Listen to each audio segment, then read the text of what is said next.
बारामतीत गोविंदा पथकानं पोलिसांवरती चपलांचा वर्षाव केलाय। बारामतीतल्या योगेश भैया मित्रमंडळाच्या वतीनं काल रेल्वे मैदानात दहीहंडीचा कार्यक्रम आयोजित केला होता।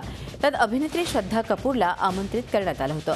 यावेळी अभिनेत्रीला पाहण्यासाठी मोठी गर्दी उसळली, त्यामुळे मैदानावर एकच गोंधळ उडाला। गर्दी नियंत्रणात आणण्यासाठी शेवटी पोलिसांना लाठीमार करावा लागला। यामुळे संतप्त झालेल्या गोविंदाने आणि प्रेक्षकांनी पोलिसांवर हल्ला चढवला।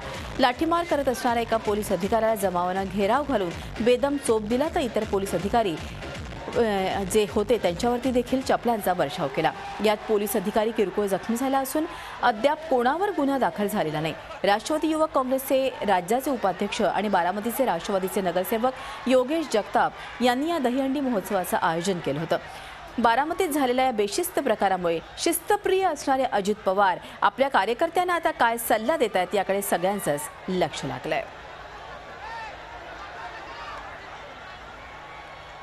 एकूणच या संदर्भात अधिक माहिती घेऊयात। आपले प्रतिनिधी अरुण मेहत्रे आपल्याबरोबर आहे। अरुण, झालेला प्रकार अक्षरशः लाजिरवाणा आहे असं म्हणायला काहीच हरकत नाही।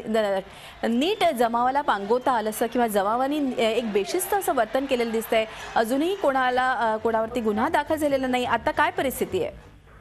आपण जसं बघितलं की कायदा सुव्यवस्थेचं बारामतीमध्ये कशा पद्धतीनं झेंडवडे निघालेत याचं हे उदाहरण आहे। रात्री दहीहंडीच्या निमित्तानं झालेला हा प्रकार आहे आणि त्यामध्ये जमावाला आटोक्यात आणण्यासाठी हजारोच्या संख्येने त्या ठिकाणी जमाव जमलेला होता। अर्थात त्यामुळे या जमावावरती नियंत्रण ठेवण्याच्या दृष्टीने कुठलीच उपाययोजना केली गेली नव्हती, हे इतकंच खरं आहे। आणि त्याचबरोबरीनं ज्यावेळी पोलिसांनी हे जमावावरती लाठीचार्ज करण्याचा प्रयत्न केला त्यावेळी त्या पोलिसाला कशा पद्धतीनं घेरण्यात आला आणि त्याला मारहाण करण्यात आली हे देखील आपण पाहतो आहोत। अर्थात रात्रीची घटना आहे, गुन्हा दाखल करण्याचं काम त्या ठिकाणी नक्कीच सुरू आहे आणि त्यामुळे पुढची कारवाई देखील ही आता त्या अनुषंगाने होईल। मात्र जी घटना घडली किंवा जे आपण आता हा दृश्यांमध्ये पाहतोय ते नक्कीच निंदनीय असं म्हणावं लागेल।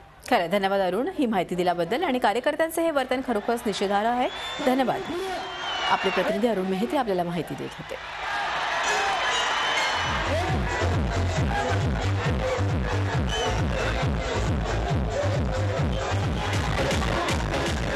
झी 24 तास, एक पाऊल पुढे।